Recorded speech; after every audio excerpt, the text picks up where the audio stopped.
Hello नमस्कार साथियों, Dushyant civil classes में आप सब लोगों का स्वागत है, हार्दिक अभिनंदन है। आज की चर्चा रहेगी सुभाष चंद्र बोस पर आधारित।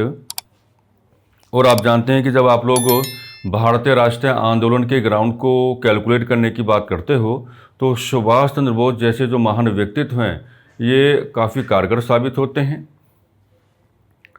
और आज की चर्चा में जो हमारा मेन फोकस जो रहेगा, हम सुभाष चंद्र बोस जैसे महान व्यक्तित्व को उसी हिसाब से कैलकुलेट करके चलेंगे जिस तरीके से परीक्षाओं में उन पर आधारित होकर के सवाल पुटअप किए जाते हैं। सबसे पहले चर्चा को आगे बढ़ाने से पहले हम आपको कुछ नया यहाँ पर बताना चाहेंगे। नया बताने का मतलब क्या है कि जब कभी भी आप लोग अपनी परीक्षाओं के हिसाब से सुभाष चंद्र बोस जैसे महान व्यक्तित्व को कैलकुलेट करने की बात करोगे तो आपके पास एक आधार वर्ष होना चाहिए। देखिए, होता क्या है कि इस प्रकार के जो आपके महान व्यक्तित्व होते हैं, अगर आपको रुचि है तो आप उनके फैमिली बैकग्राउंड को कैलकुलेट कर सकते हो, इसमें कोई समस्या का भाव कभी रहता नहीं है। लेकिन हम चाहेंगे कि आप थोड़ा फैमिली से डिस्टेंस मेंटेन करके चलें, यानी कि आपका ध्यान परिवार की ओर उतना ज़्यादा नहीं होना चाहिए। आपका ध्यान सुभाष चंद्र बोस का जो व्यक्तित्व है उसकी मेजर वन स्ट्रेंथ क्या है, मुख्य ताकत क्या है, उस ओर आपका ध्यान शुरुआत में ही आ जाना चाहिए। आप पाते हैं कि सुभाष चंद्र बोस वर्ष 1919 में कलकत्ता विश्वविद्यालय से स्नातक की परीक्षा पास करते हैं। गौर से मेरी बातों को सुनना। और जैसे ही वर्ष 1919 में उन्होंने कलकत्ता विश्वविद्यालय से स्नातक की परीक्षा उत्तीर्ण की, यानी कि पास की, उसके बाद आप देखते हैं कि जिसको आज IAS कहा जाता है, उस समय उस परीक्षा को ICS कहा जाता था, that means Indian civil services. उस समय उस परीक्षा का आयोजन भारत में नहीं होता था। उस समय उस परीक्षा का आयोजन कहाँ पे होता था? आपका इंग्लैंड में होता था। अगले ही वर्ष अर्थात वर्ष 1920 में सुभाष चंद्र बोस जैसे महान व्यक्तित्व ने ICS की परीक्षा में पार्टिसिपेशन किया, यानी कि ICS की परीक्षा में भाग लिया। और ICS की परीक्षा को केवल क्वालिफाई ही नहीं किया बल्कि संपूर्ण विश्व में उनका चौथा स्थान आया भी। तो कहते हैं कि हमारे यहाँ जो भारतीय जनमानस बहुत शुरुआत से रहे, एक बात तो आपको मान के चलना पड़ेगा कि भारतीयों की जो योग्यताएं हैं, यानी कि इंडियंस की जो आपकी कैपेबिलिटीज़ हैं, उन्होंने अपनी योग्यताओं का परिचय दिया है अंतर्राष्ट्रीय समुदाय के समक्ष। हम लोगों ने समय समय पर संपूर्ण विश्व को सिखाने का कार्य किया है कि भारतीयों को आपको कम आंकने की कोई आवश्यकता नहीं है, या भारतीयों को कैपेबिलिटी लेस आपको कहने की कोई आवश्यकता नहीं है। आप विचार करके देखो कि वर्ष 1919 में उन्होंने स्नातक की परीक्षा पास की और माइंड एकदम क्या है, प्रॉपर है, बाय द बुक है कि उनको ICS की परीक्षा में अपना पार्टिसिपेशन लेकर के आना है इन द नेक्स्ट ईयर, यानी कि वर्ष 1920 में भारत में नहीं इंग्लैंड में जाकर के वहाँ एक परीक्षा में उन्होंने क्या किया, भाग लिया, जहाँ ब्रिटेन के जितनी भी कॉलोनीज उस समय थी, ब्रिटेन ने जिन जिन एरियाज को अपने कॉलोनीज के रूप में डेवलप्ड उस समय किया हुआ था, तो सभी लोग वहाँ पर गए होंगे उस परीक्षा में भाग लेने के लिए। और हमारे यहाँ से उस समय कौन गए 1920 में? सुभाष चंद्र बोस का जिक्र आपके सामने आ रहा है। तो परीक्षा में जाना, भाग लेना, और इंग्लिश मीडियम में उस समय परीक्षा हुआ करती थी। इंग्लिश तो इंग्लिश अपनी बातों को कह कर के आना, और परीक्षा केवल क्वालिफाई ही नहीं करना बल्कि परीक्षा में 4th रैंक के साथ टॉप पोजीशन पे आना, ये हमारे लिए क्या है, प्राउड फील करने वाली बात रहेगी।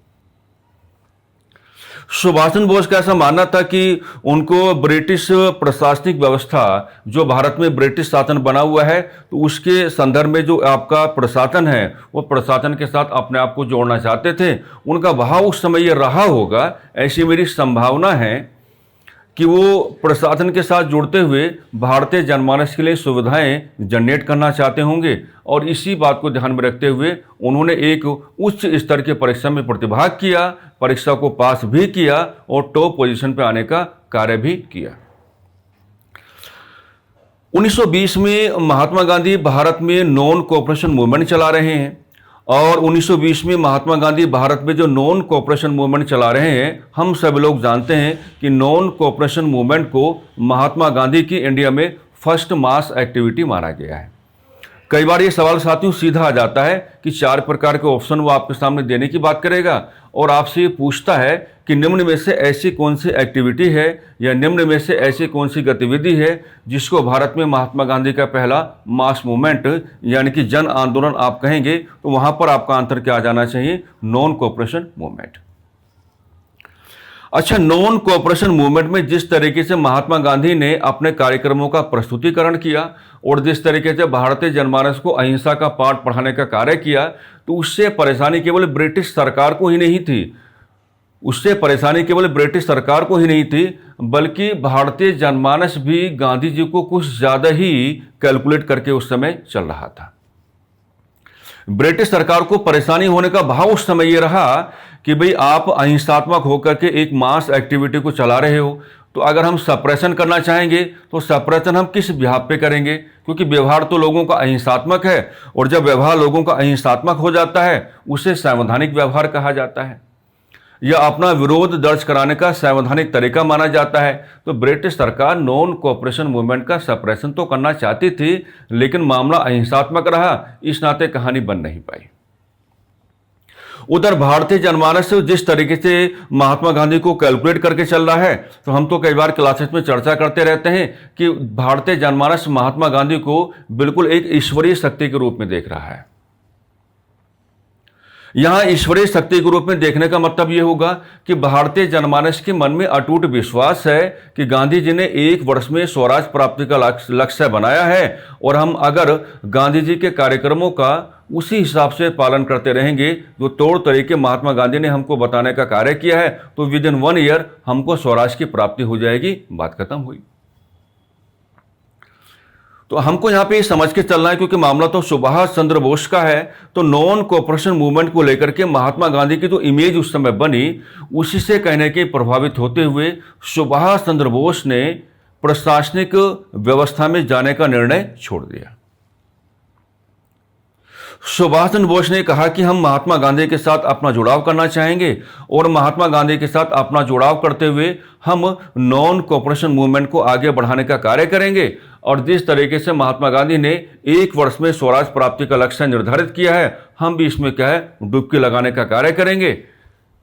तो 1920 का जो समय है, अब सवाल निकालो।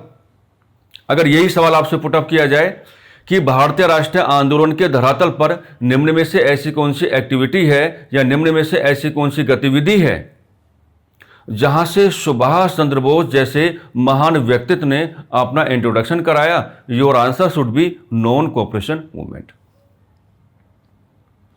यह सवाल ऐसे आ जाए कि भारतीय राष्ट्रीय आंदोलन के दौरान निम्न में से ऐसा कौन सा व्यक्तित्व है या निम्न में से ऐसी कौन सी विचारधारा है जिसका समर्थन करते हुए तो सुभाष चंद्र बोस ने अपना इंट्रोडक्शन कराया, तो वहां विचारधारा में गांधीवाद हो जाएगा और व्यक्तित्व में क्या हो जाएगा? महात्मा गांधी हो जाएगा।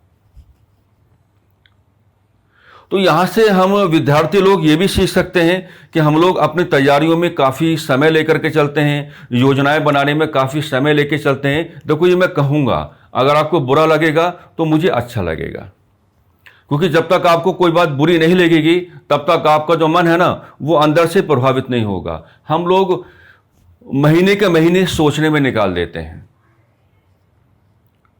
अगर कोई प्रतियोगी परीक्षा आती है तो उसका फॉर्म फिल करने में काफी समय निकाल देते हैं।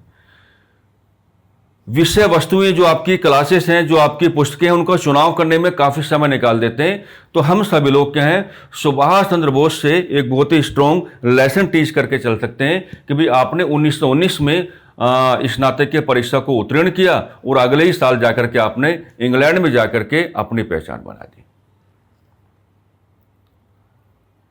तो शुरुआत तो हमें ऐसे करनी है, यानी कि एक निष्कर्ष हमको मिल रहा है कि सुभाष चंद्र बोस का भारतीय राष्ट्रीय आंदोलन के धरातल पर जो वेरी फर्स्ट इंट्रोडक्शन है या जो वेरी फर्स्ट पार्टिसिपेशन है या जो वेरी फर्स्ट एसोसिएशन है, वो आप महात्मा गांधी के साथ लेके चलेंगे और नॉन कोऑपरेशन मूवमेंट के साथ लेकर के चलेंगे।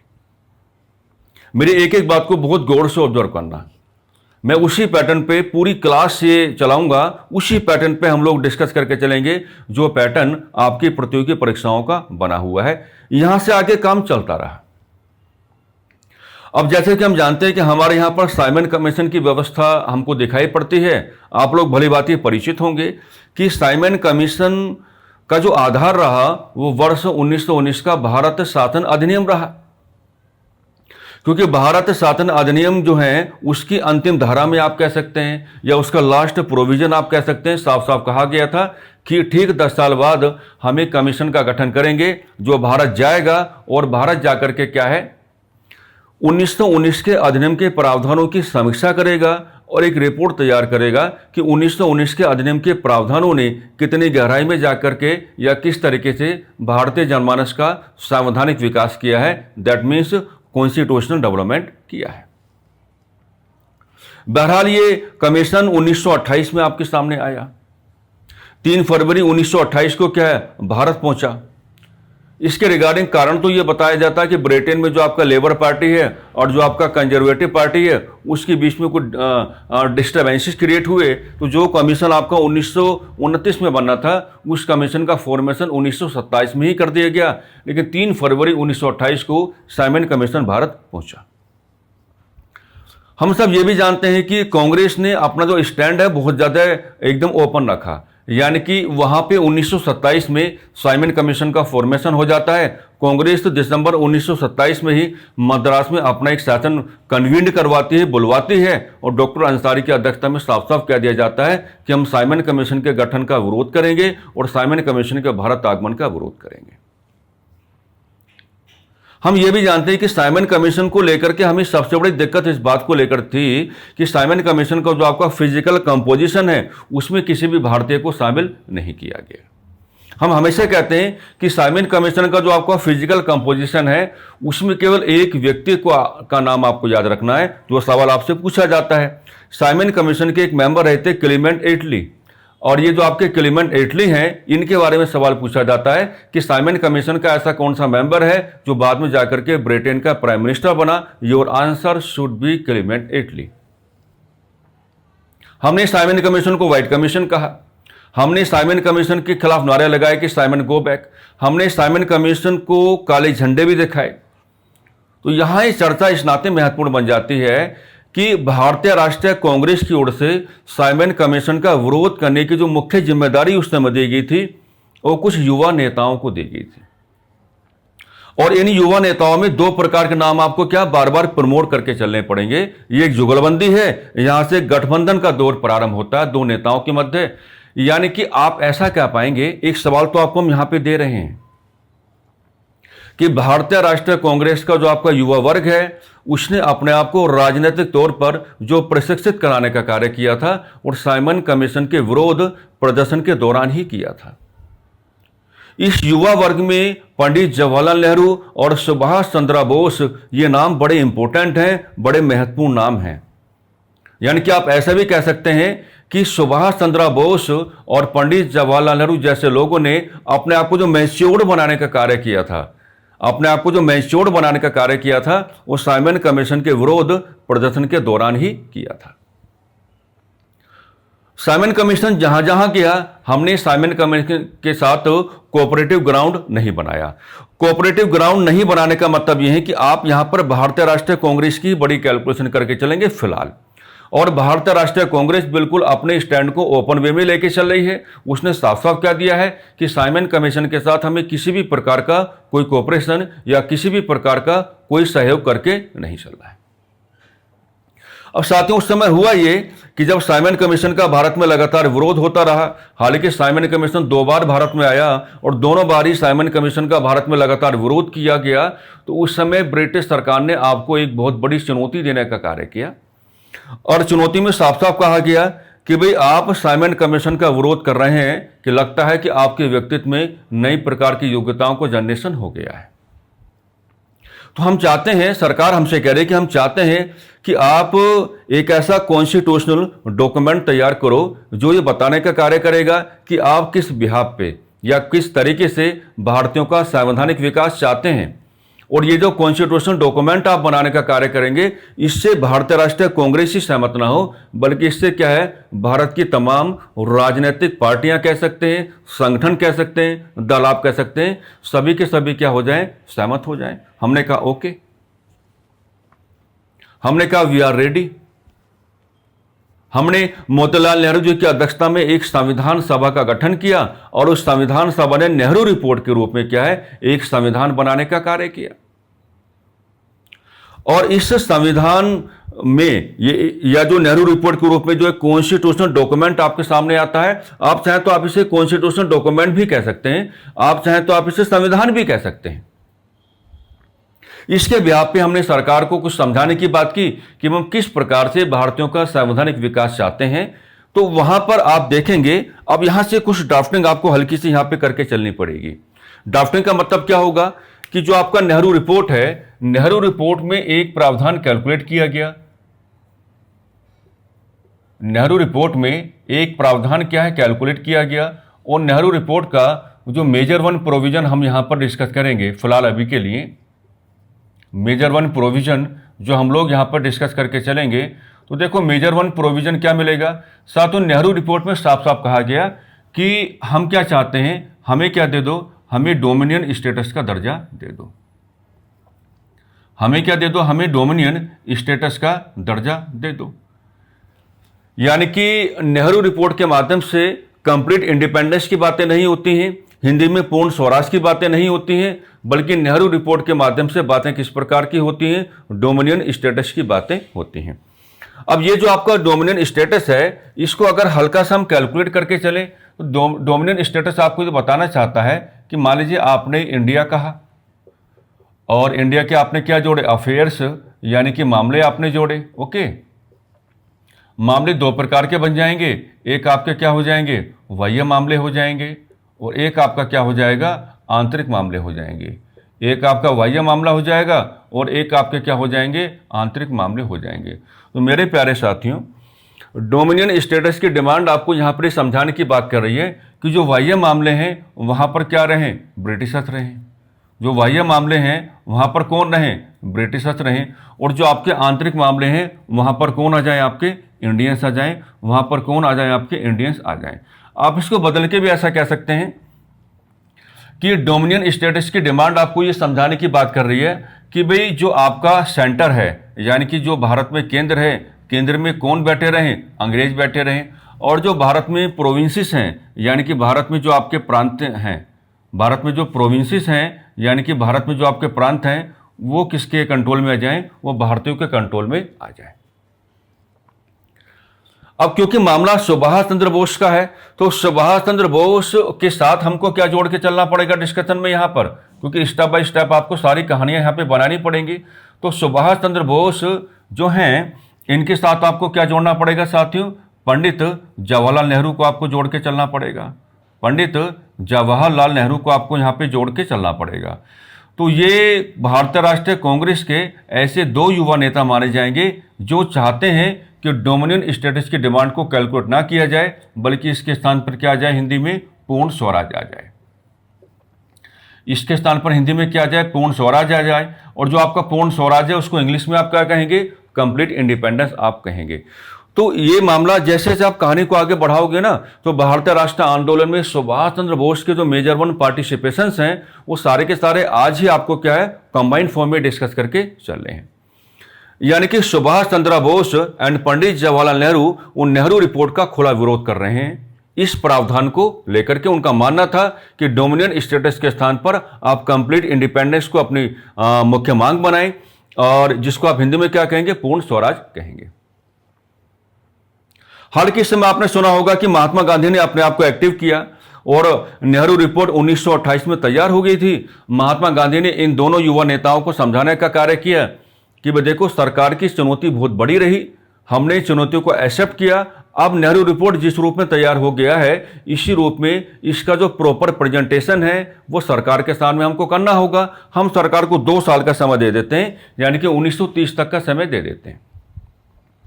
अगर 1930 तक के समय में सरकार की ओर से नेहरू रिपोर्ट के संदर्भ में कोई strong and very positive reaction नहीं आता है, तो हम नेहरू रिपोर्ट को रिजेक्ट कर देंगे। हमारी डिमांड पूर्ण स्वराज हो जाएगी और उसकी प्राप्ति के लिए हम सिविल डिसोबीडियंस मूवमेंट चला देंगे। लेकिन ये कांग्रेस के 2 युवा नेता उस समय से रहे, ये मानने के लिए तैयार नहीं है। फाइनली महात्मा गांधी ने इनको समझा ही लिया और 1 साल का समय नेहरू रिपोर्ट के संदर्भ में विचार करने के लिए सरकार को दे दिया गया और साफ साफ गांधी जी की ओर से उस समय कहा गया कि 1929 तक का समय हम सरकार को देते हैं।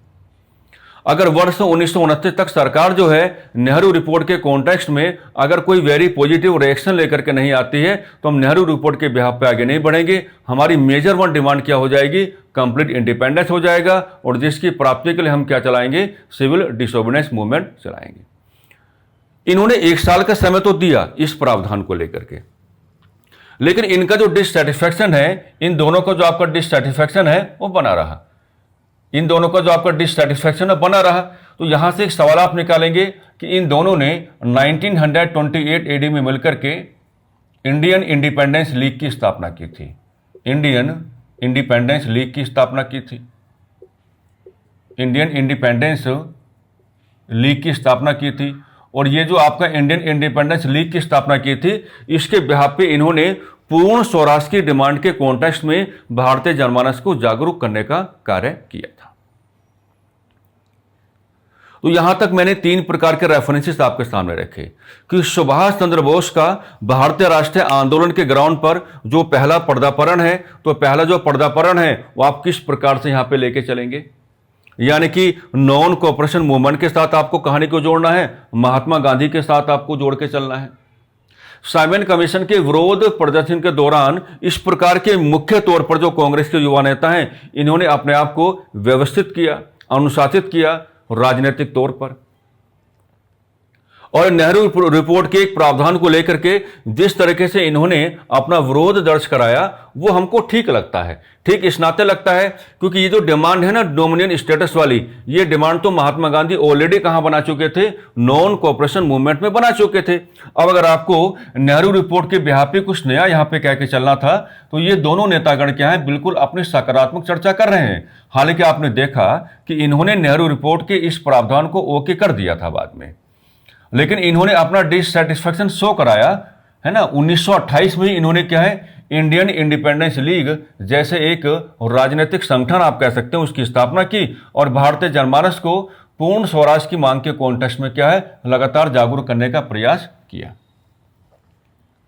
अब यहां से हम लाहौर शासन की ओर नहीं जाएंगे क्योंकि हमें सुभाष चंद्र बोस को ज्यादा यहां पे कैलकुलेट करना है। तो कुछ सपोर्टिव ग्राउंड रहते हैं जो मैंने सपोर्टिव ग्राउंड आपको दिखाने की बात की है। अब ये आपको हम बताना चाहेंगे कि यहां से आगे की जो कांग्रेस है उसका कंट्रोल युवाओं के हाथों में है और समाजवादी विचारधारा के लोगों के हाथों में है।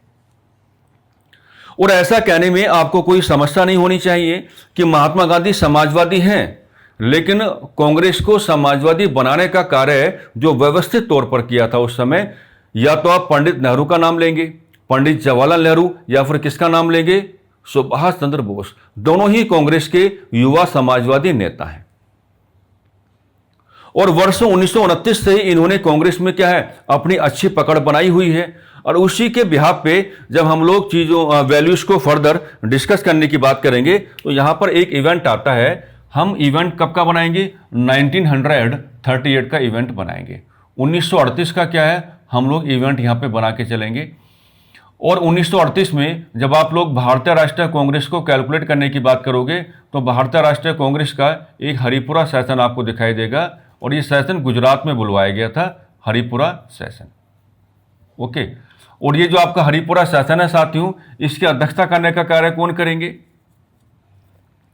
इसकी अध्यक्षता करने का कार्य कौन करेंगे? तो इसकी अध्यक्षता करने का कार्य कौन करेंगे? सुभाष चंद्र बोस करेंगे। यानी कि ये कांग्रेस का ऐसा पहला अधिवेशन रहा जिसमें सुभाष चंद्र बोस को कांग्रेस की अध्यक्षता करने का मौका मिला।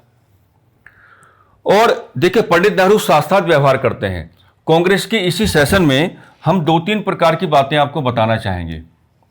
पहली बात तो क्या है कि जो आपकी देसी रियासतें उस समय रहीं, देसी रियासतों के संदर्भ में ये सब इन्हीं की देन है। देसी रियासतों के संदर्भ में कांग्रेस ने अपनी विचारधारा को प्रकट किया, अपनी विचारधारा को प्रकट किया। और यहां विचारधारा प्रकट करने का मतलब यह होगा कि कांग्रेस यहाँ पे मान के चल रही है कि भारत में जो देशी रियासतों का कॉन्सेप्ट है, देशी रियासतों के जो राजा और महाराजा हैं, ये लगातार भारत में ब्रिटिश शासन का समर्थन कर रहे हैं। ये लगातार क्या भारत में ब्रिटिश शासन का समर्थन कर रहे हैं, तो भाई इनको इनके अगेंस्ट तो हमें ठोस कदम उठाने पड़ेंगे। यानी कि इस विचारधारा को प्रकट करने का मतलब ये होगा कि देशी और रियासतों के राजा और महाराजाओं की जो आलोचनाएं हैं वो कांग्रेस के एक अध्यक्ष भाषण की ओर से हो रही हैं कि आपके पास जो मजबूत सैन्य व्यवस्था है, आपको अपनी मजबूत सैन्य व्यवस्था का जो प्रयोग है वो भारतीय जनमानस के पक्ष में करना चाहिए, लेकिन आप ब्रिटिश शासन के पक्ष में कर रहे हैं। तो ये सवाल यूपी पीसीएस में कई बार उठा है, आपके लिए लाभदायक साबित हो सकता है, तो इसको हमने यहाँ पे जोड़ दिया है। अच्छा, इस सेशन में जो पंडित नेहरू हैं, इस सेशन में जो पंडित JL नेहरू हैं, यानी कि जो पंडित जवाहरलाल नेहरू हैं, वो क्या है, वो आर्थिक योजनाओं का एक ड्राफ्ट तैयार किया उन्होंने। ऐसा कार्य उन्होंने 1931 के कांग्रेस के कराची अधिवेशन में भी किया था, यहाँ भी किया है। यानी कि आर्थिक योजनाओं का एक ड्राफ्ट तैयार किया, आर्थिक योजनाओं का एक दस्तावेज, एक ड्राफ्ट क्या है, तैयार किया। और ये आर्थिक योजनाओं का जो दस्तावेज या ड्राफ्ट यहाँ पर तैयार किया गया था पंडित जवाहरलाल नेहरू की ओर से, इसका मतलब ये था कि स्वतंत्र भारत में, लंबा इशारा था, बड़ा इशारा था कि स्वतंत्र भारत में भारत की अर्थव्यवस्था कैसे कार्य करेगी, स्वतंत्र भारत में भारत की जो अर्थव्यवस्था, जो इकोनॉमी है, भारत की अर्थव्यवस्था कैसे कार्य करेगी, कैसे कार्य करेगी।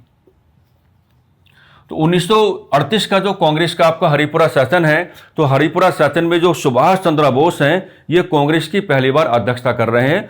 और इस अधिवेशन की ये दो खासियत तो आप लेकर के चलेंगे ही चलेंगे, बिल्कुल आपको दो खासियत आपको यहाँ पर लेकर चलनी है कि देशी रियासतों के संदर्भ में जो भारतीय राष्ट्रीय कांग्रेस है वो अपनी विचारधारा को बिल्कुल प्रकट करके चलती है। यानी कि देशी रियासतों के राजा और महाराजाओं की यहाँ पर क्या हो रही है, आलोचनाएं हो रही हैं। साथ ही साथ पंडित नेहरू ने जो 1931 के कांग्रेस के कराची सेशन में किया, वही वो 1938 के कांग्रेस के हरिपुरा सेशन में करते हुए पाए गए। यानी कि आर्थिक योजनाओं को लेकर के एक डिटेल्ड ड्राफ्ट आपको दिया गया, जिसके माध्यम से समझाने की कोशिश की गई कि स्वतंत्र भारत की जो इकोनॉमी है, स्वतंत्र भारत की जो अर्थव्यवस्था है, वो कैसे कार्य करेगी। अब मामला हम 1938 का तो डिस्कस कर रहे हैं, अब थोड़ा सा हमें यहाँ पे रेफरेंस किसका लेना पड़ेगा, 1939 AD का रेफरेंस हमें यहाँ पे लेकर के चलना पड़ेगा।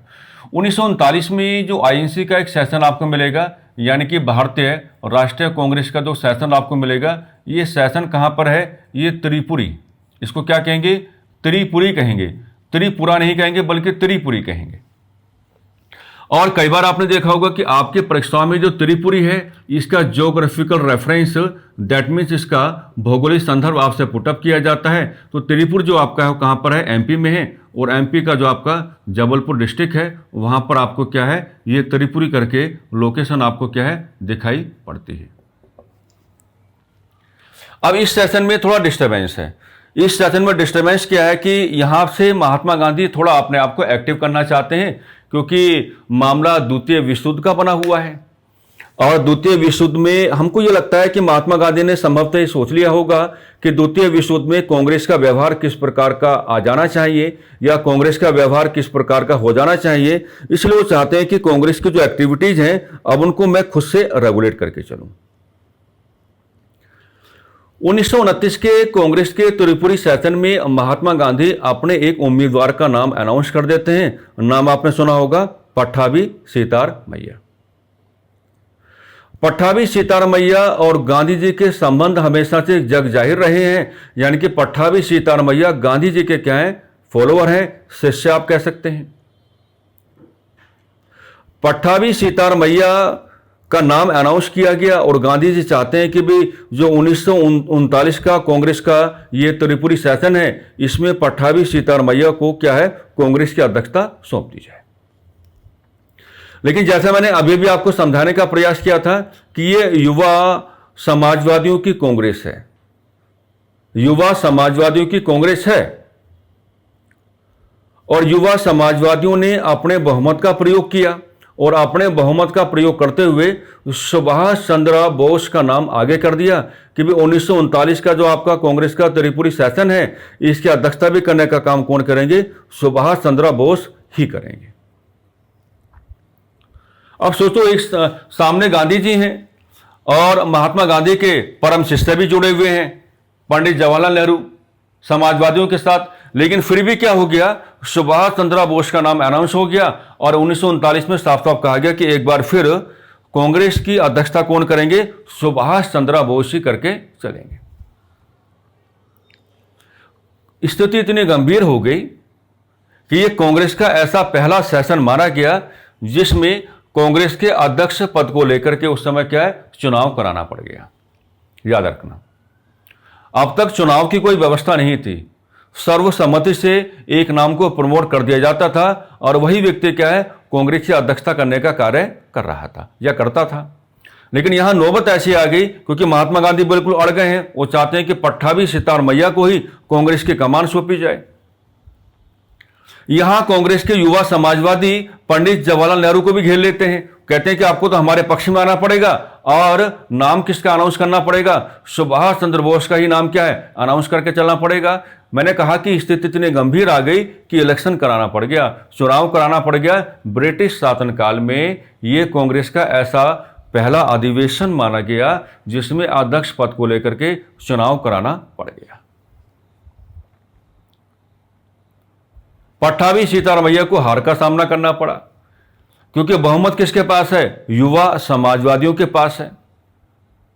और ये आप जानते हैं कि उस समय गांधी जी ने थोड़ा अपना एग्रेशन दिखाया भी था। और यहां एग्रेशन दिखाने का मतलब यह था कि गांधी जी ने साफ साफ कहा कि ये पट्टाभी सीतारमैया की हार नहीं, बल्कि ये क्या है? ये मेरी हार है। लेकिन 1939 में सुभाष चंद्र बोस एक बार फिर क्या है? कांग्रेस के अध्यक्ष बने। अब यहां पर आपको ये थोड़ा टैली करके चलना पड़ेगा कि महात्मा गांधी भी समाजवादी विचारधारा के व्यक्ति हैं और सुभाष चंद्र बोस भी क्या है? समाजवादी विचारधारा के व्यक्ति हैं। महात्मा गांधी अहिंसात्मक हैं, सुभाष चंद्र बोस क्या है? एग्रेसिव हैं, यानी कि उनका समाजवाद मार्क्सिज्म की ओर जाएगा और गांधी जी का समाजवाद मार्क्सिज्म की ओर नहीं जाता है, क्योंकि मार्क्सिज्म में एग्रेशन है, गुस्सा है। और वही सेम एग्रेशन, गुस्सा आपको किसके व्यक्तित्व में मिलेगा? सुभाष चंद्र बोस के व्यक्तित्व में मिलेगा। और गांधी जी का समाजवाद थोड़ा अहिंसात्मक है, संवैधानिक है। तो वही हुआ कि गांधी जी ने कहा कि देखो ऐसा कि कोई बात नहीं, अध्यक्ष आप बन गए हैं, लेकिन कांग्रेस का तो रीऑर्गेनाइजेशन होना है। कांग्रेस की कार्यकारिणी समितियों का विशेष तौर पर विलेज सोसाइटी में जो रीऑर्गेनाइजेशन होना है वो मेरी विचारधारा के अकॉर्डिंग होगा, यानी कि जो मेरा समाजवाद है। और मेरा समाजवाद मार्क्सिज्म के अगेंस्ट है और आपका समाजवाद मार्क्सिज्म के नजदीक है। सुभाष चंद्र बोस ने कहा कि भाई ये तो संभव नहीं है, अध्यक्ष हम हैं तो कांग्रेस कार्यकारिणी समितियों का गठन कैसे होगा, किसकी विचारधारा के अनुसार होगा, ये सुनिश्चित तय कराने का अधिकार भी क्या है? हमारा है। लेकिन महात्मा गांधी माने नहीं। महात्मा गांधी लगातार अपनी दावेदारी ठोकते रहे कि जहां तक कांग्रेस कार्यकारिणी समितियों का आपको रीऑर्गेनाइजेशन कराना है तो भैया मेरे अकॉर्डिंग होगा। मामला यह बना कि सुभाष चंद्र बोस ने कहा तो यही जाता है कि महात्मा गांधी के सम्मान में कांग्रेस के अध्यक्ष पद से इस्तीफा दिया और कांग्रेस के अध्यक्ष पद से इस्तीफा देकर के 1939 में ही उन्होंने क्या है? एक न्यू ऑर्गेनाइजेशन आपके सामने रखा। किसने? सुभाष चंद्र बोस ने 1939 में ही। और ये जो आपका न्यू ऑर्गेनाइजेशन है इसके बारे में बिल्कुल आप लोग भली बातें परिचित होंगे ही। ये न्यू पॉलिटिकल ऑर्गेनाइजेशन माना जाएगा और इसका नाम क्या होगा? फॉरवर्ड ब्लॉक होगा। इसका नाम क्या होगा? फॉरवर्ड ब्लॉक हो जाएगा। फॉरवर्ड ब्लॉक इसका क्या हो जाएगा? नाम हो जाएगा। अब फॉरवर्ड ब्लॉक के बिहाफ पे आप ये कह सकते हैं कि जो सुभाष चंद्र बोस हैं, जो आपके सुभाष चंद्र बोस हैं, वो अपनी ही विचारधारा के अकॉर्डिंग क्या है? वो अपनी ही विचारधारा के अकॉर्डिंग क्या है? भारतीय जनमानस को क्या करेंगे? जागरूक करने का कार्य करेंगे। वो अपनी ही विचारधारा के अकॉर्डिंग भारतीय जनमानस को इंडियन मास को क्या है अवेयर कराने का कार्य करेंगे, यानी कि भारतीय जनमानस को जागरूक कराने का कार्य करेंगे। लेकिन यहां पे ये भी जोड़ के चलना पड़ेगा कि जैसे सुभाष चंद्र बोस ने कांग्रेस के अध्यक्ष पद से इस्तीफा दिया, तो बाद में सर्वसम्मति से पट्टाभी सीतारामैया को कांग्रेस का अध्यक्ष नहीं बनाया गया। डॉक्टर राजेंद्र प्रसाद को, जो गांधी जी के ही क्या है एक शिष्य हैं, उनको क्या है कांग्रेस का अध्यक्ष बनाया गया, यानी कि कांग्रेस की कमान सौंपी गई। आ रही बातें समझ में? तो ये सुभाष चंद्र बोस का भारतीय राष्ट्रीय कांग्रेस के साथ क्या है एक प्रकार का जुड़ाव भी आपको डिस्कस करके चलना पड़ता है। हम जब क्लासेस में इस पर डिस्कशन करते हैं तो इसको त्रिपुरी संकट कहा जाता है, और त्रिपुरी संकट में भारतीय राष्ट्रीय कांग्रेस के 2 सेशंस को आपको कैलकुलेट करके चलना पड़ता है, हरिपुरा सेशन एंड आपका क्या है त्रिपुरी सेशन। अब इसके बाद की कहानी थोड़ी बदल जाएगी। बाद की कहानी ये बदल जाएगी कि अब इस डिस्कशन को आपको कहां लेके जाना पड़ेगा, द्वितीय विश्व युद्ध में आपको लेकर के जाना पड़ेगा। और द्वितीय विश्व युद्ध का कोई बहुत ज्यादा डिटेल्ड डिस्कशन आपको नहीं करना है, यहां उतना ही आप लोग डिस्कस करके चलेंगे जितना सुभाष चंद्र बोस के लिए क्या है जरूरी होगा, क्योंकि आपको उनकी एक्टिविटीज को कैलकुलेट करके चलना है। और अगर आपको उनकी एक्टिविटीज को कैलकुलेट करके चलना है तो फिर डिस्कशन भी क्या है आपका वैसा ही हो जाना चाहिए, फिर डिस्कशन भी क्या है आपका वैसा ही हो जाना चाहिए। ओके, तो हम लोग जानते हैं कि अगर हम सेकेंड वर्ल्ड वॉर की बात करें, यानी कि अगर हम द्वितीय विश्व युद्ध की बात करें, तो हल्का सा जुड़ाव हम यहां पर कर लेते हैं। और द्वितीय विश्व युद्ध में क्या हुआ उस समय कि सितंबर 1939 एडी में जर्मनी क्या है पोलैंड पर आक्रमण करता है। जर्मनी क्या है एक अटैक करेगा, और अटैक किस पर करेगा पोलैंड पर एक आक्रमण करेगा। जर्मनी पोलैंड पर क्या है एक आक्रमण करके चलेगा। ओके, और यहां पर जो पोलैंड है, पोलैंड की हेल्प के लिए कौन आ जाएगा, पोलैंड की सहायता के लिए कौन आ जाएगा, तो आप क्या पाएंगे ब्रिटेन आ जाएगा। और ब्रिटेन का जो आपका पॉलिटिकल कंट्रोल है, हम सभी लोग जान पा रहे हैं कि वो किसके ऊपर है, वो इंडिया के ऊपर है, भारत के ऊपर काम कर रहा है। तो यहां अब कुछ मामला जुड़ेगा। मामला ये जुड़ेगा कि जैसे ही जर्मनी ने पोलैंड पर आक्रमण किया, वैसे ही ब्रिटेन जो है वो पोलैंड की सहायता के लिए कूद पड़ा। तो जब ब्रिटेन का यहां पर पार्टिसिपेशन आएगा, वहीं से द्वितीय विश्व युद्ध का प्रारंभ माना जाता है। और ब्रिटेन ये चाहता है कि पोलैंड की आजादी के संघर्ष में भारत हमारा सहयोग करके चले। तो यहां पर जो ब्रिटेन का पॉलिटिकल कंट्रोल इंडिया पर बना हुआ है, इसी को आधार बना करके हल्की सी कैलकुलेशन आपको किसकी करनी है, सुभाष चंद्र बोस की कैलकुलेशन करके चलनी है। और यहां पर सुभाष चंद्र बोस का मानना यह रहा कि अगर द्वितीय विश्व युद्ध में ब्रिटेन का पार्टिसिपेशन आ गया है, तो इसका मतलब क्या कि भारत पर जो उसका पॉलिटिकल कंट्रोल है, जो राजनीतिक नियंत्रण है, वो थोड़ा वीक जोन में शिफ्ट हो जाएगा। और इसी बात का फायदा उठाते हुए हमें क्या है, भारत में कोई मास एक्टिविटी चला देनी चाहिए। वो अग्रेसिव हैं, वो बिल्कुल टू द पॉइंट बात कर रहे हैं। ये कोटेशन आता है, इसलिए बता रहा हूं कि द्वितीय विश्व युद्ध के दौरान किसने सबसे पहली बार यह कहा था कि ये बहुत ही सुनहरा अवसर है, क्योंकि द्वितीय विश्व युद्ध में ब्रिटेन का जो पार्टिसिपेशन है, उसका मतलब क्या कि भारत पर ब्रिटेन का जो रेस्पेक्टिव पॉलिटिकल कंट्रोल बना हुआ है, वो वीक जोन में शिफ्ट हो जाएगा। हमें इस अपॉर्चुनिटी को भुनाना होगा, इसका फायदा उठाना होगा, और हमें भारतीय जनमानस को साथ लेते हुए हमें भारत में कोई मास एक्टिविटी यानी कि जन आंदोलन चलाना होगा। और ब्रिटिश सरकार ये जानती थी कि अगर हमने द्वितीय विश्व युद्ध के ग्राउंड पर सुभाष चंद्र बोस के व्यवहार को स्वतंत्र अवस्था में छोड़ने का कार्य किया, तो कहानी एकदम क्या हो जाएगी, खराब हो जाएगी।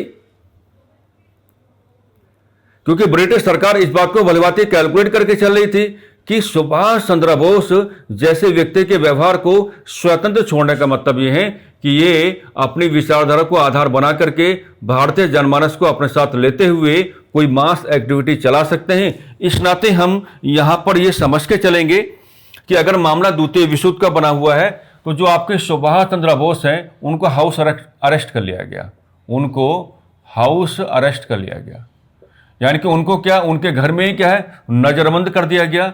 और ये यूपी पीसीएस में एक बार सवाल पूछा गया था कि कहां पर, तो जो कलकत्ता का जो एल्गिन रोड है, ये रेफरेंस पूछा गया था। कलकत्ता का जो आपका क्या है एल्गिन रोड है, तो कलकत्ता के एल्गिन रोड पर इनका घर था और उसी में इनको क्या है हाउस अरेस्ट कर लिया गया था। लेकिन सुभाष चंद्र बोस के बारे में कहा जाता है कि उनको अपना चेहरे में बार बार बदलाव करने की बहुत गंभीर आदत थी। यानी कि जो उनका ड्रेसिंग सेंस है उसमें वो अपने आप को कोई भी रूप देने की क्षमता रखते थे। तो कहते हैं कि ये जो हाउस अरेस्ट उस समय रहा, इसमें स्टेप बनाने पड़ेंगे आपको कि सुभाष चंद्र बोस, जियाउद्दीन पठान, ये सवाल भी आ चुका है यूपी पीसीएस में। जियाउद्दीन पठान की जो वेशभूषा है, जियाउद्दीन पठान की जो वेशभूषा है उसको अपना करके क्या है अपने घर से भागने में क्या हुए, कामयाब हुए। और जियाउद्दीन पठान यानी कि सुभाष चंद्र बोस है ना, एक व्यक्ति मिलेंगे भगत राम।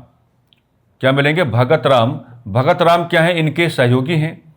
भगत राम क्या है? इनके सहयोगी हैं। और ये भगत राम का सहयोग प्राप्त करते हुए अफगानिस्तान के रास्ते कहाँ पहुँच जाते हैं? ये अफगानिस्तान के रास्ते कहाँ पहुँच जाते हैं? तो ये अफगानिस्तान के रास्ते पहुँचेंगे कहाँ पर? जर्मनी पहुँचेंगे। ये अफगानिस्तान के रास्ते कहाँ पहुँचेंगे? जर्मनी पहुँचेंगे। अच्छा, जर्मनी में जो आप जानते हैं कि सुभाष चंद्र बोस इस समय जर्मनी में तानाशाह है। कौन है? एडोल्फ हिटलर हैं, जिनके बारे में कहा जाता है कि वो सुभाष चंद्र बोस के काफ़ी अच्छे मित्र माने गए। भाई, जर्मनी का एक तानाशाह अगर हमारे यहाँ के किसी व्यक्तित्व के साथ हाथ मिलाता है तो ये तो प्राउड फील करने वाली बात है। वो जर्मनी में जाते हैं। जर्मनी में जाकर के जो आपके सुभाष चंद्र बोस हैं, देखिए फैक्ट निकल रहे हैं, वो क्या है? फ्री इंडिया सेंटर की स्थापना करते हैं। फ्री इंडिया सेंटर की स्थापना करते हैं। कई बार सवाल पूछा गया है कि सुभाष चंद्र बोस ने फ्री इंडिया सेंटर की स्थापना कहाँ की? तो आपका आंसर क्या होगा? जर्मनी होगा। किसके सहयोग से की? तो आपका आंसर क्या होगा? एडोल्फ हिटलर के सहयोग से की। जर्मनी में इनको क्या है? नेताजी की उपाधि दी गई। नेताजी की उपाधि दी गई। जर्मनी में इनको क्या है? नेताजी की उपाधि दी गई। और ये जो आपकी नेताजी की उपाधि है, ये किसने दी थी? एडोल्फ हिटलर ने दी थी। ये क्वेश्चन भी आता है, एडोल्फ हिटलर ने दी थी। लेकिन किसकी ओर से? भारतीयों की ओर से। लेकिन किसकी ओर से? भारतीयों की ओर से। लेकिन किसकी ओर से? आप कह पाएंगे भारतीयों की ओर से। तो ये थोड़ा सा हल्का सा ये इनका जुड़ाव आपको करके यहां पे चल के चलना पड़ता है। जरूरी है, हम वही बात आपसे कर रहे हैं जो ये सारा जो रेफरेंस है ना, ये बिल्कुल यूपी पीसीएस का बना हुआ है। ये सारी बातें यूपी पीसीएस में पुटअप हो रखी हैं कि द्वितीय विश्व युद्ध में जो इन्वायरमेंट जनरेट हुआ उसको ब्रिटिश सरकार ने कुछ इस रूप में कैलकुलेट किया कि हम लोग सुभाष चंद्र बोस के व्यवहार को स्वतंत्र अवस्था में छोड़ कर नहीं चल सकते, हमको इनको कंट्रोल में लाना पड़ेगा। उनको कलकत्ता का जो एल्गिन रोड है वहीं पर उनका जो हाउस है वहां पर हाउस अरेस्ट किया गया। उन्होंने जियाउद्दीन पठान की वेशभूषा बनाई, अपने घर से भाग निकलने में कामयाब हुए। भगत राम जो उनके सहयोगी हैं, दोस्त हैं, उनका सहयोग पाकर के अफगानिस्तान के रास्ते जर्मनी पहुंचते हैं। जर्मनी में एडोल्फ हिटलर साहब से मुलाकात हुई। वहां पर सुभाष चंद्र बोस ने फ्री इंडिया सेंटर की स्थापना की। नेताजी को उपाधि एडोल्फ हिटलर की ओर से दी गई, लेकिन जो जर्मनी के भारतीय हैं उनकी ओर से। तो अभी उनको जर्मनी में थोड़ा होल्ड पर रखते हैं। ऐसा मान के चलते हैं कि हमारे डिस्कशन में अभी जो सुभाष चंद्र बोस हैं वो कहां पर है? जर्मनी में। अब कहानी कुछ और आपको बनानी पड़ेगी। अब कहानी क्या है? कुछ और यहां पे आपको बनानी पड़ेगी। तो जब कहानी आप बनाएंगे तो थोड़ा सा ग्रेविटी मैं आपको यहां पर दिखाने की कोशिश करूंगा, क्योंकि बहुत ज्यादा सीधा व्यवहार आपका यहां पर नहीं आना चाहिए।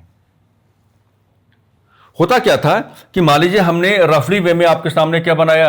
ये इंडिया हमने बनाया। इंडिया के साथ आपने यहां पे क्या बनाया? ये श्रीलंका आपने बनाया। चलो यहां पे बना लेते हैं। और यहां पे आपके क्या हैं? मान लीजिए यहां पे आपके क्या है? साउथ ईस्ट एशियन कंट्रीज हैं। साउथ ईस्ट एशियन कंट्रीज आपके हो गए, यानी कि दक्षिणी पूर्वी एशियाई देश आपके हो गए। तो यहां पर क्या था? यहां पर अब मामला किसका बना हुआ है? द्वितीय विश्व युद्ध का बना हुआ है। तो यहां पर अगर हम साउथ ईस्ट एशियन कंट्रीज में the respective ground of second world war को अगर हम यहां पर कैलकुलेट करने की बात करेंगे तो साथियों यहां पर जापान वर्सेस क्या बना हुआ है? ब्रिटेन बना हुआ है। जापान वर्सेस क्या बना हुआ है? ब्रिटेन यहां पर बना हुआ है। जापान वर्सेस क्या बना हुआ है? ब्रिटेन बना हुआ है। जापान छोटा सा देश और दक्षिणी पूर्वी एशियाई देशों में ब्रिटेन के जो अपने उपनिवेश हैं, जापान लगातार उन पर आक्रमण कर रहा है और उनको अपने कंट्रोल में लेकर के आ रहा है। तो ये मामला रफली हम लेके चल सकते हैं कि मामला कुछ ऐसा कि घटना संभवतः ये दिसंबर 1940 की मान लेते हैं, 40 है। और दिसंबर 1940 में क्या हुआ? दिसंबर 1940 में ये हुआ कि यहाँ पर जो मलाया रीजन है, यानी कि साउथ ईस्ट एशियन कंट्रीज़ का जो आपका मलाया रीजन है, तो मलाया रीजन पे क्या हो जाता है कि जो जापान की सेना है, जापान की सेना ब्रिटिश भारतीय सेना में शामिल, गौर से सुनना, जो जापान की सेना है, जापान की सेना ब्रिटिश भारतीय सेना में शामिल भारतीय सैनिकों को अपने कंट्रोल में ले आती है। क्योंकि उस समय साउथ ईस्ट एशियन कंट्रीज में जो जापान वर्सेस ब्रिटेन बना हुआ था, तो ब्रिटेन की ओर से आप क्या दिखाएंगे? ब्रिटिश भारतीय सेना दिखाएंगे, लेकिन ब्रिटिश भारतीय सेना में जो मेजोरिटी आपको दिखाना है वो भारतीय सैनिकों की आपको दिखानी है। वो किसकी आप दिखाएंगे? वो भारतीय राष्ट्रीय वो किसकी दिखाएंगे आप? भारतीय सैनिकों की आप यहां पे क्या है दिखा करके चलेंगे। तो अब यहां से हम 3 प्रकार के करैक्टर जोड़ेंगे कि एक करैक्टर है यहां पे ज्ञानी प्रीतम सिंह। ज्ञानी प्रीतम सिंह जो है ये क्रांतिकारी हैं और ये बैंकर भी हैं। ये ज्ञानी प्रीतम सिंह क्या है? क्रांतिकारी भी हैं और ये क्या है? बैंकर भी हैं। और दक्षिणी पूर्वी एशियाई देशों में क्रांतिकारियों को सहयोग करने का काम करते हैं ज्ञानी प्रीतम सिंह। एक है आपके मेजर फुजिहारा, एक कौन? आपके मेजर फुजिहारा। और ये मेजर फुजिहारा जो हैं ये जापानी सेना के क्या हैं? एक बड़े अधिकारी हैं। और एक नाम हम क्या जोड़ेंगे? कैप्टन मोहन सिंह। एक नाम हम क्या जोड़ के चलेंगे? कैप्टन मोहन सिंह। तो कहते हैं कि जब दिसंबर 1940 में जापान की सेना ने क्या है? जापान की सेना ने मलाया पर आक्रमण किया था, तो उस समय कैप्टन मोहन सिंह बच के निकलने में कामयाब हो गए थे, लेकिन बाद में इनको पकड़ लिया गया। और भारतीय सैनिकों को क्या है भारतीय सैनिकों को क्या है? जापान की सेना ने अपना बंदी बना लिया। लेकिन उस समय ज्ञानी प्रीतम सिंह ने क्या है? मध्यस्थता करने का कार्य किया और मेजर फुजिहारा को समझाया कि भैया एक बात तो देखो, आपका एनिमी कौन है? ब्रिटेन है। हमारा एनिमी कौन है? ब्रिटेन है। तो एक काम करते हैं, मिल जाते हैं, समझौता कर लेते हैं, गठबंधन कर लेते हैं। कैप्टन मोहन सिंह जैसे योग्य व्यक्ति को आपको क्या है? एक मौका आपको देना चाहिए और ये आपका सहयोग करेंगे। क्योंकि जो आपका मेजर एनिमी है वही मेजर एनिमी किसका है? हमारा भी तो है। तो आपस में गठबंधन कर लेते हैं, आपस में समझौता कर लेते हैं, आपस में मिल जाते हैं, ताकि जो हमारा कॉमन एनिमी है हम उसको डिफीट कर पाएं। हम उसको क्या डिफीट कर पाएं। तो अब यहीं से ये जो पूरा अलायंस मैंने आपको दिखाया है, इन तीनों का योगदान है। इन तीनों का योगदान है किसमें? है ना, आज़ाद हिंद फौज के गठन में। इन तीनों का योगदान किसमें होगा? आज़ाद हिंद फौज के गठन में। तो आज़ाद हिंद फौज का जो गठन हुआ है ना, उसमें ये नाम यूपी पीसेस में एक बार कैलकुलेट हुए थे, इस नाते मैंने आपके सामने रख दिए। और आज़ाद हिंद फौज का गठन आप कब लेके चलेंगे? 1942 AD में आप क्या है लेकर के चलेंगे। 1942 में आप आज़ाद हिंद फौज का गठन लेकर के चलेंगे, इसमें कोई समस्या नहीं है। अब क्या होगा? अब ये होगा कि सुभाष चंद्र बोस जर्मनी से कहां पर आएंगे? साउथ ईस्ट एशियन कंट्रीज में आएंगे। जर्मनी से कहां पे आएंगे? साउथ ईस्ट एशियन कंट्रीज में आएंगे। और जापान के कंट्रोल वाला जो आपका सिंगापुर है वहां पहुंचेंगे 1943 AD में। और वहीं पर सुभाष चंद्र बोस को क्या है? आजाद हिंद फौज की कमान सौंपी जाएगी। वहीं पर सुभाष चंद्र बोस को क्या है? आजाद हिंद फौज की कमान सौंपी जाएगी। इससे पहले एक व्यक्ति आपको हम याद दिलाना चाहेंगे, रास बिहारी बोस। रास बिहारी बोस एक क्रांतिकारी हुआ करते थे, है ना, जिन्होंने वर्ष 1911 में जो आपका दिल्ली दरबार था वहां पर क्या है, जो वायसराय हैं उनके काफिले पर क्या है, एक बम फेंकने का कार्य किया था। लेकिन वो उस समय दिल्ली से भाग निकलने में कामयाब हो गए थे। तो वो भी साउथ ईस्ट एशियन कंट्रीज में अपनी एक्टिविटी चला रहे थे और उनकी एक ऑर्गेनाइजेशन थी वहां पर जिसका नाम था इंडियन इंडिपेंडेंस लीग ही आप उसको कहेंगे। तो जैसे सुभाष चंद्र बोस जो हैं ये वर्ष 1943 में जापानी सेना के कंट्रोल में जो आपका सिंगापुर है वहां पर आते हैं, तो इनको इंडियन इंडिपेंडेंस लीग की कमान भी सौंपी गई। जिसका गठन पहले ही रास बिहारी बोस कर चुके हैं और आज़ाद हिंद फौज की कमान भी सौंपी गई। यानी कि आज़ाद हिंद फौज का जो मर्जर है वो इंडियन इंडिपेंडेंस लीग में कर दिया गया, या आप इसको बदल के ऐसा भी कह सकते हैं कि इंडियन इंडिपेंडेंस लीग का जो मर्जर है वो आज़ाद हिंद फौज में कर दिया गया। सुभाष चंद्र बोस ने आज़ाद हिंद फौज को नया जीवन देने का कार्य किया, अलग अलग प्रकार के रेजिमेंट्स बनाने का कार्य किया। जैसे महात्मा गांधी के नाम पर गांधी रेजिमेंट को बनाया गया, पंडित नेहरू के नाम पर नेहरू रेजिमेंट को बनाया गया, अपने खुद के नाम पर सुभाष रेजिमेंट को बनाया गया और रानी लक्ष्मीबाई के नाम पर महिला सैनिकों की रेजिमेंट भी बनाई गई। सुभाष चंद्र बोस के नेतृत्व में आजाद हिंद फौज ने जापान की सेना का पूरा सहयोग किया और सुभाष चंद्र बोस के नेतृत्व में जो आजाद हिंद फौज है वो जापान की सेना को अपने साथ लेते हुए साउथ ईस्ट एशियन कंट्रीज में ब्रिटेन को बार बार हराती हुई आ रही है। दोनों को जो संयुक्त मोर्चा है वो लगातार ब्रिटेन को हराता हुआ आ रहा है और जब लगातार ब्रिटेन को हराता हुआ आ रहा है तो यहां से आप देखेंगे, यहां से ये जो आपका संयुक्त मोर्चा है ये भारत में कहां पहुंच जाता है, ये भारत में नॉर्थ ईस्टर्न रीजन में पहुंच जाता है। तो जब यहां पे जाएंगे तो पहले निकोबार आइलैंड पड़ेगा, उसके बाद क्या पड़ेगा आपका अंडमान आइलैंड पड़ेगा। तो जो आपका निकोबार आइलैंड है और जो अंडमान आइलैंड है उस समय का, उस पर इस संयुक्त मोर्चे का पॉलिटिकल कंट्रोल स्टैब्लिश हो जाता है। निकोबार द्वीप का नाम सुभाष चंद्र बोस ने क्या रखा था, शहीद द्वीप रखा था, और अंडमान का नाम क्या रखा था, स्वराज द्वीप रखा था। यानी कि जापान की सेना ने ये दोनों को दोनों जो आपका आइलैंड है ये सुभाष चंद्र बोस को क्या है हैंडओवर करने का काम किया। इस संयुक्त मोर्चे का मोटिव यह था कि संयुक्त मोर्चा क्या है, ये भारत पर आक्रमण करके चले और भारत पर जो ब्रिटेन कंट्रोल बना हुआ है इस ब्रिटेन के कंट्रोल को क्या है तोड़ने का कार्य किया जाए। लेकिन जापान एक गलती और कर चुका है। द्वितीय विश्व युद्ध के दौरान जापान जो है अमेरिका पर आक्रमण कर चुका है और अमेरिका के एक नेविगेशन सेंटर को उड़ा भी दिया था। तो अमेरिका बिल्कुल जापान को घुटनों पर लाना चाहता है कि इतने छोटे से देश ने इतनी बड़ी हिमाकत कर दी कि हमारे नेविगेशन सेंटर को हराने का कार्य, ध्वस्त करने का कार्य कर दिया। अब वही समय आगे जो आपने सुना होगा कि अमेरिका ने जापान के दो बड़े शहरों पर अगस्त 1945 में परमाणु बम के हमले किए, हिरोशिमा और नागासाकी।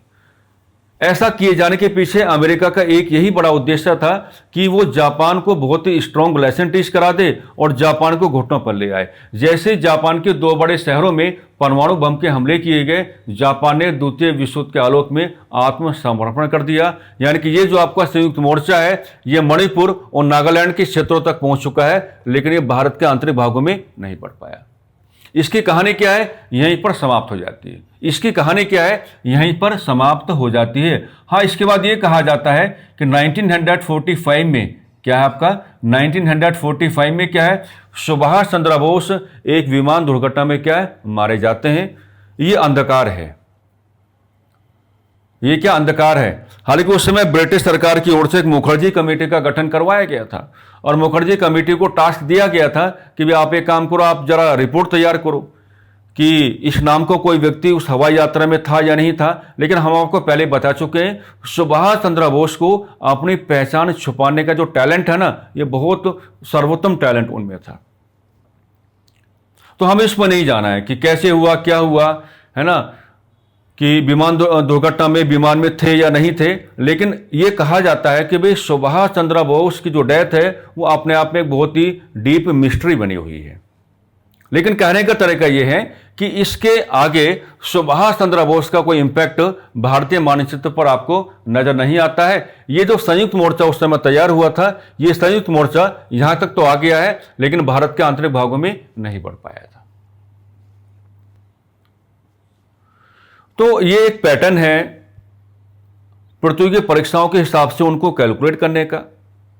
भारतीय राष्ट्रीय आंदोलन के ग्राउंड पर आप उनका पहला जो पर्दापरण है वो आप दिखाते हैं, राजनीतिक प्रशिक्षण का धरातल आप दिखाते हैं, कांग्रेस के साथ उनका जुड़ाव आप दिखाते हैं और द्वितीय विश्व युद्ध के आलोक में उनकी किस प्रकार की एक्टिविटीज रही, उनकी क्या अप्रोच रही, ये सब कुछ आप क्या है दिखाते हैं। यहीं से आपको घूमते हुए क्या मिलते रहते हैं, सवाल मिलते रहते हैं। तो डिस्कशन आपका कंबाइन हो गया।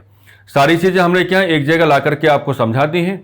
उम्मीद करते हैं कि वीडियो आपको बिल्कुल लाभान्वित करके चलेगी और वीडियो के साथ आप अपना पाक साफ जुड़ाव करके चलेंगे। वीडियो के माध्यम से जो कुछ आपको समझाया गया है उसके व्यवस्थित नोट्स भी आप क्या है बना करके चलेंगे।